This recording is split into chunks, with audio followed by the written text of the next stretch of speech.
So the first incident is from just after India got test status, before they played their first test match. So this is from end 1926. That winter, Arthur Gilligan brought a strong team to India, and on that tour they did not lose any of the tour matches except one, but we'll come to that maybe at some other time. On that tour, in one of the tour matches, the English side faced Ladha Ramji. Ramji later played one test for India. In the 1920s, Ramji was the fastest bowler in India, and Ramji was so quick that Gilligan actually asked the opposition captain, the Maharawal of Dungarpur, to take Ramji off, and Dungarpur agreed that okay, Ramji may be too dangerous for the English batters. How much has cricket changed over all these years? It's nearly a century later. Bumrah kept bouncing at Anderson. We cannot imagine Root requesting Kohli to take Bumrah off. That would be the parallel. Okay, cricket has come a long way since then. 5.5 years after that, India were touring England for their first ever test match. On that tour they played Nottinghamshire. So Nottinghamshire meant Larwood, and Larwood, the Bodyline series was about to happen in that winter. It had still not happened, but Larwood was already feared by English batters, and one of the habits Larwood and Vos had was placing a bet that they would hit this opposition batter. So now one of the touring Indians was Joginder Singh. He did not play a test match, but he was in the squad. So Larwood bet his teammates, one of the teammates, I'm not sure who it was. Some sources say it's Vos, some sources say it's Sam Staples.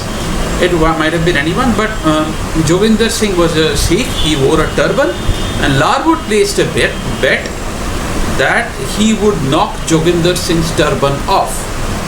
And Larwood started bouncing at him, and he actually knocked the turban off. He was successful in doing that. But Joginder continued to bat and did not leave until Larwood finally hit him on the face. So yeah, bouncing even after hitting on the turban, that used to happen a lot in those days. We need not take the spirit of cricket in olden days very seriously. 1.5 years after this, the English side toured India. Lala Amarnath became the first Indian to score 100, and when he got that 100, the crowd rushed onto the ground. There was a band. When Amarnath walked back to the pavilion, women in the enclosure threw their jewellery at Amarnath, and kings announced reward for Amarnath. But the funny bit was, the Indian team next travelled to Calcutta, and the journey was by train. This was early 1930s. So the cricketers were supposed to get off at Howrah station. That is where that is the station for Calcutta. When the train arrived and the porters started to you know how it is in Indian stations. So the porters started to take their luggage away, and Amarnath protested that no, he had still not changed into his formal clothes. I'm not sure what he was wearing. So basically Amarnath tried to argue with the porters that he wanted to go to Howrah and not to Calcutta. So he had no idea that the name of the station was actually Howrah. On this tour, the Maharaj Kumar of Vizianagaram, he was a selector. He selected himself as captain. He was a very ordinary cricketer, but that deserves, I suppose, another full episode, how Vizi became captain and exactly what he did on the 1936 tour. But here I'll just mention an anecdote. So Vizi had an ambition. He wanted a knighthood, and he pleased the British enough to get that knighthood. So when he was being knighted in a tour match, Lancashire were chasing 199 at Liverpool against the Indians, and C.K. Naidu who had led India in their first test match, was leading India in Vizzy's absence in this tour match. So Vizzy sent a telegram to Mohammad Nisar asking him to bowl full tosses. And Naidu realized what was going on. Nisar was bowling deliberate full tosses, so he took Naidu off. So he took Nisar off. And while Vizzy was being knighted, Nisar was taken off the attack, and Naidu and Jahangir Khan bowled Lancashire out for 114. It was one of two matches India won on that tour, and they won it because they didn't listen to their captain, who was busy getting knighted. 1.5 years later, Lord Tennyson brought a really strong team to India.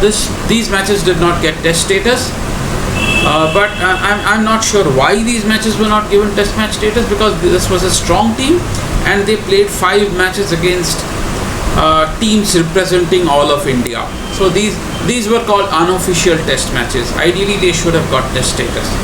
But this is from the first test match. So what happened was there was an earthquake. The first test match was in Lahore. Remember, this was undivided India. The first test match was in Lahore. So there was an earthquake during the match, and the pavilion clock fell on the floor with a loud noise, and the spectators rushed onto the ground. There was confusion everywhere. Imagine, basically we are unable to handle one Jarvo.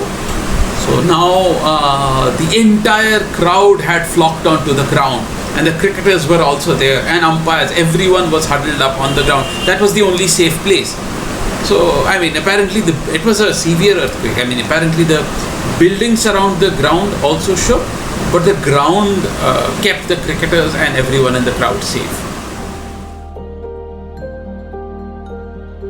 India's next tour was in 1946. So after the second, this tour has a special significance.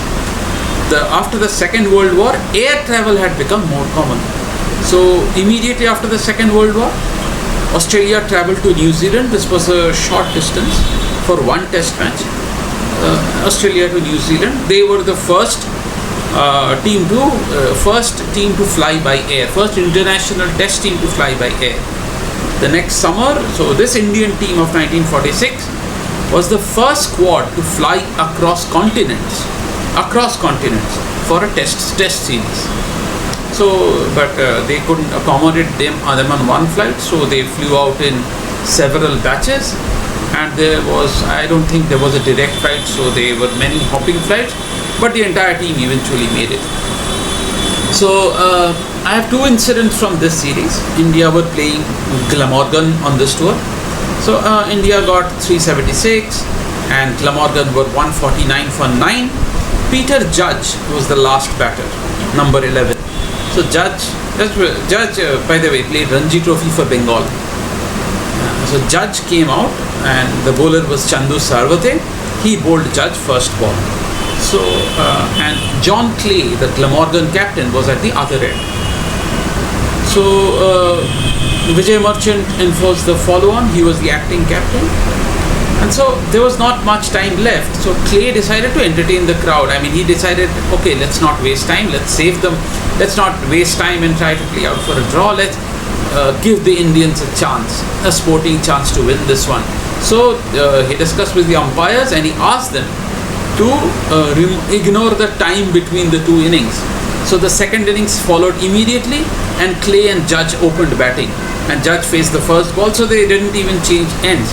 And Sarvate bowled the first over and got Judge out second ball with his second ball. So essentially, basically Judge scored. In all this happened, Judge got a pair in 3 balls. So he got out, and then 2 balls later, he got out again. So, and the entire thing took less than 2 minutes. So basically it probably took less than the time it took me to explain what happened out there.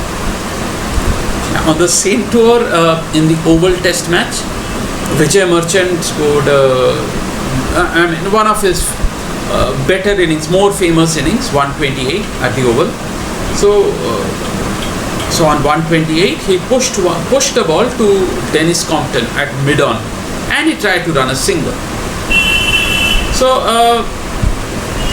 the run was there because Compton would not have had time to pick up and throw the ball. Merchant knew that the run was there.